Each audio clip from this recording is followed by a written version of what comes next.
সুস্থ সবল জাতি গড়ে তোলার জন্য দেশব্যাপী ম্যারাথন ছড়িয়ে দিতে হবে বলে মন্তব্য করেছেন সেনাপ্রধান জেনারেল ওয়াকারুজ্জামান।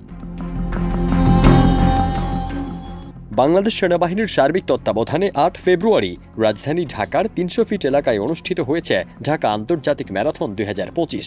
এ আয়োজনে উপস্থিত হয়ে তিনি এসব কথা বলেন। তিনি বলেন, আমরা একটি সুস্থ জাতি দেখতে চাই যা দেশের জন্য বড় কাজে দেবে। এর আগে ৮ ফেব্রুয়ারি ভোর ৫টায় রাজধানীর ৩০০ ফিটে এই ম্যারাথনের প্রথম দৌড় শুরু হয়। এবারের প্রতিপাদ্য run for unity, run for humanity, যা একতা, বন্ধুত্ব এবং বৈচিত্র্যের প্রতি শ্রদ্ধার বার্তা বহন করে।